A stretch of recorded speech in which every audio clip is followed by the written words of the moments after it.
गांव के सन्नाटे में अब चीखों की गूंज सुनाई देने लगी है। राही, जो हमेशा अपनी मां अनुपमा पर गर्व करती थी, आज उसी मां के नाम पर बंधक बनी हुई है। प्रकाश भाऊ के चंगुल में फंसी राही की हालत बेहद खराब है।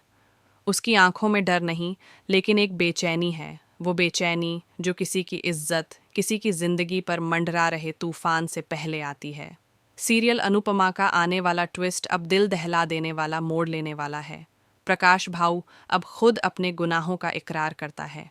वह सबके सामने मानता है कि वो गांव के लोगों को झूठी विद्या और ढोंग के नाम पर धोखा देता है। असल में वह किसी जादू टोने का मास्टर नहीं, बल्कि एक शातिर ठग है जो लोगों की जमीन, उनकी मेहनत और उनकी बेटियों की अस्मिता तक हड़प लेता है। राही सब कुछ अपने फोन में रिकॉर्ड कर रही होती है ताकि माँ अनुपमा तक सच्चाई पहुंचे, लेकिन तभी प्रकाश भाव की नज़र उस पर पड़ जाती है। उसका चेहरा दरिंदगी से भर जाता है। वह धीरे धीरे राही की तरफ बढ़ता है। उसकी आंखों में हवस झलकती है। वो राही से कहता है, तेरी माँ की जान तेरे अंदर बसती है। जब तक वो यहाँ नहीं आएगी तू कहीं नहीं जा पाएगी। वहीं दूसरी ओर अनुपमा और देविका गिरजा को बचाने में जुटी होती हैं, जिसे सोनू मारने की कोशिश कर रहा होता है। अनुपमा समय रहते पहुंचती है और गिरजा की जान बचा लेती है, लेकिन तभी फोन की घंटी बजती है। स्क्रीन पर नाम आता है प्रकाश भाऊ। फोन उठाते ही उसकी आवाज में जहर घुला होता है। अगर अपनी बेटी को जिंदा देखना चाहती है तो सोनू को छोड़ दे, वरना राही अब तुझसे कभी नहीं मिलेगी। अनुपमा के पैरों तले जमीन खिसक जाती है। उसका चेहरा पीला पड़ जाता है। माँ का दिल दहाड़ मार कर चीख उठता है, राही!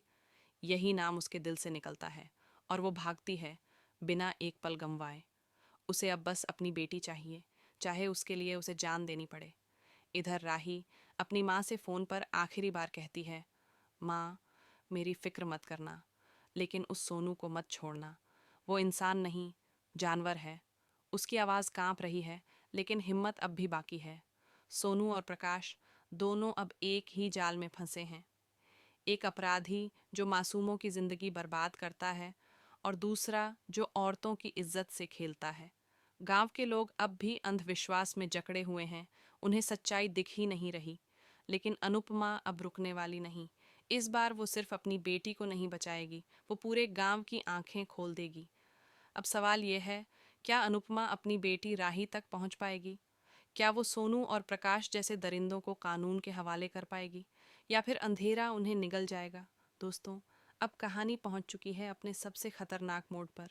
आने वाले एपिसोड में देखना होगा कौन बनेगा अनुपमा और राही के लिए फरिश्ता जो इस गंदगी को ख़त्म कर सके और सच को उजागर करे। अगर आपको लगता है कि अनुपमा अपनी बेटी को बचा पाएगी तो हमें कमेंट में ज़रूर बताएं। और अनुपमा के ऐसे ही धमाकेदार अपडेट्स के लिए चैनल को सब्सक्राइब करना न भूलें।